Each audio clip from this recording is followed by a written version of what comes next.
देखिए मनसुंदर सोमवार से शनिवार रात 8:30 बजे सिर्फ दंगल टीवी पर। हर चीज की एक सीमा होती, हर चीज की। आप अब उस सीमा को पार कर रहे हैं।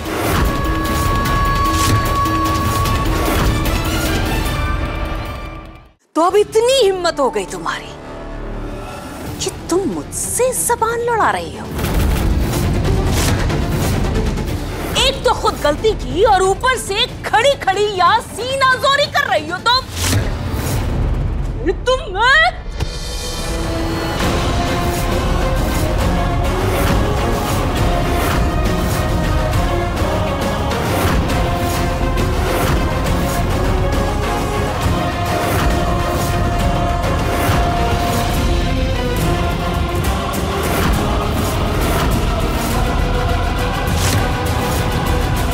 बस कीजिए।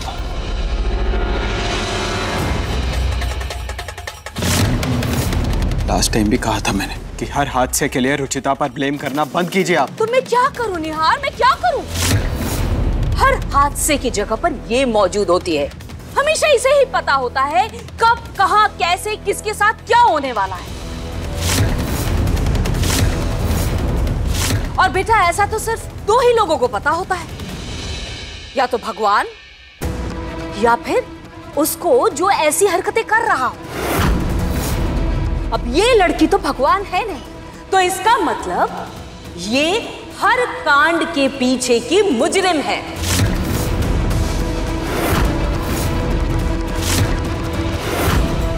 इसलिए इसे सजा मिलनी चाहिए। हम तुम्हारी तरह अपनी आंखों पर पट्टी बांधकर तो बैठ नहीं सकते ना। पर्दा तो आपकी आंखों पर ढला हुआ है मां। रुचिता को गलत समझने का पर्दा। उस पर मेरी तरह विश्वास तो नहीं कर सकती आप। कम से कम उसे गलत ठहराना तो बंद कीजिए।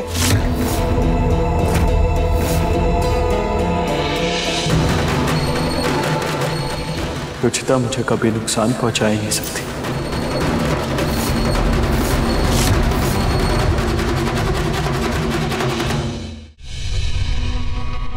वो सिर्फ एक हादसा था। और अगर आपको यह लग रहा है कि रुचिता ने मुझे मारने की कोशिश की है, तो आपको यह क्यों नहीं नजर आता कि मुझे बचाने वाली भी रुचिता ही है?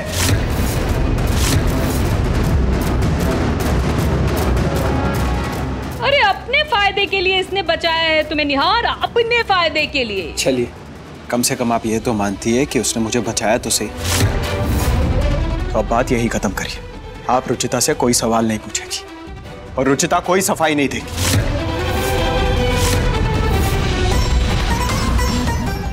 रहने दीजिए ना सासू माँ। हुकुम सा का तबीयत वैसे भी ठीक नहीं है।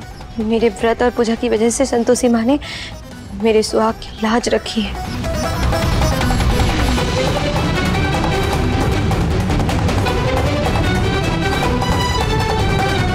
I'm sorry Ruchita. अपने पूरे परिवार की तरफ से मैं तुमसे माफी मांगता हूँ।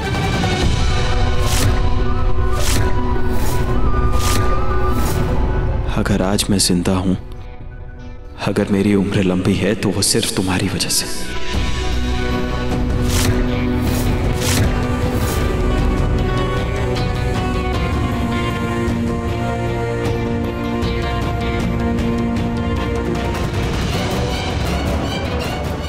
एक मिनट, मुझे एक बात समझ में नहीं आ रही। निहार भैया बाथरूम में गलती से गए, ठीक है, पर वो बाहर क्यों नहीं निकल पाए? क्योंकि भाभी दरवाजा बाहर से लॉक था। क्या?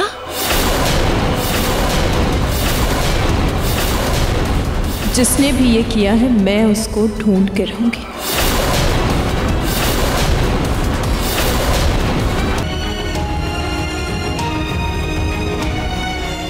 हुकुम साहब यहाँ पे है और मैं आपको पूरे घर में ढूंढ रही थी।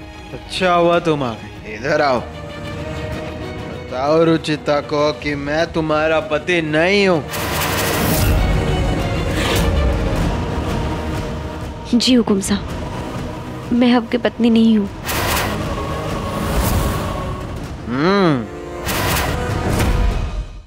मैं आपकी पत्नी नहीं हूँ, बल्कि मैं तो आपकी धर्म पत्नी, आपकी संगिनी, आपकी अर्धांगिनी, आपकी दोस्त हूँ। लगता है आपने ज्यादा पी ली है। चलिए अपने कमरे में और आराम कीजिए। मैंने शराब नहीं पी है। आंचल, निहार जी ने शराब नहीं पी है, उन्होंने सिर्फ पेड़ा खाया। लगता है पेड़े में कुछ। पेड़ा? नहीं दीदी, पेड़ा तो प्रसाद था और घर में सबने खाया है, और आप है कि इनकी बातों पर विश्वास कर रहे हैं। मैं इनको कमरे में ले जाती हूँ। चलिए हुकुम साहब, चलिए आप आराम कीजिए। आपकी तुम मेरी पत्नी नहीं हो, रुचिता मेरी बीवी है।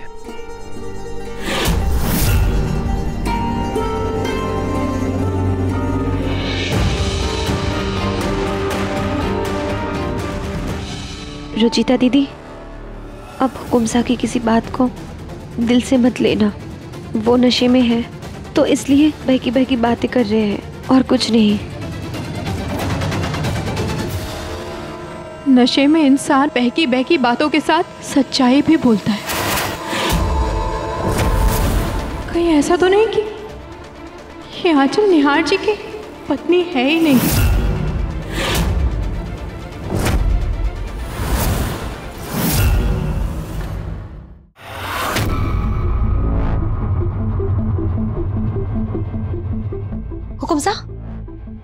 हुकुम साहब, यही दिक्कत है ये ना पीने वाले लोगों का।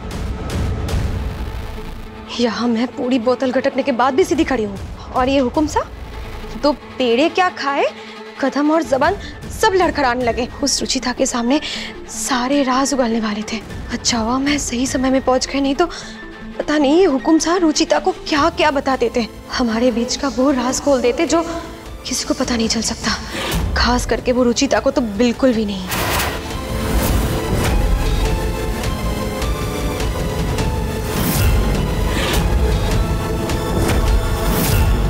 भगवान करे उस रुचिता को शक ना हुआ हो।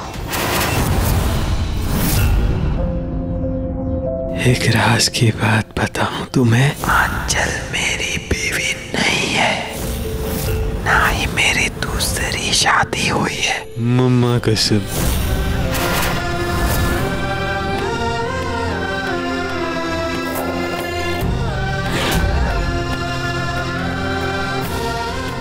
मेरे बारे में सोच रही थी ना? यार जी, आप यहाँ कैसे? जहाँ तुम वहाँ मैं।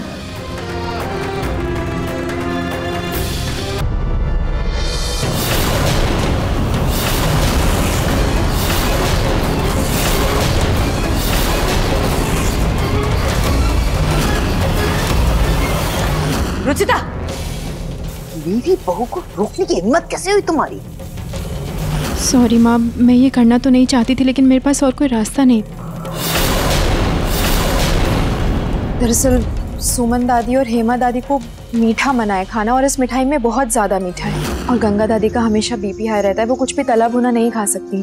और जया दादी, आप तो जब तक हल्दी वाली चाय नहीं पी लेती तब तक उनके सर में दर्द रहता है माँ, इसलिए।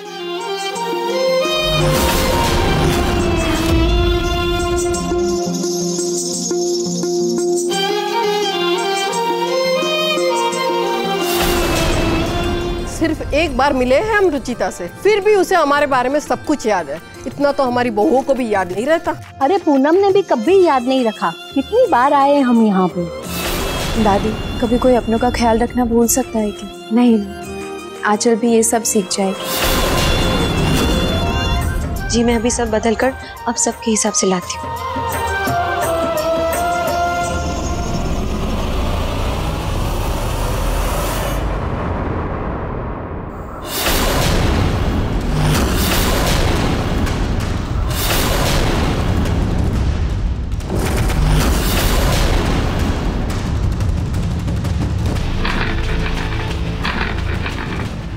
वैसे पूनम, सुंदरता के मामले में चाहे नई बहू रुचिता की जगह ले सकती है, पर गुणों के मामले में कोई रुचिता को टक्कर नहीं दे सकता। ऐसी बात नहीं है मौसी जी, नई नहीं है आंचल, इसलिए थोड़ा समय लगेगा उसको ये सब कुछ सीखने में।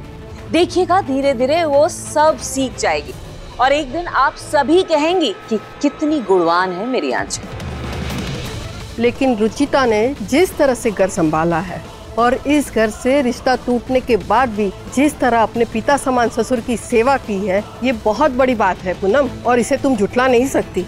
सही है।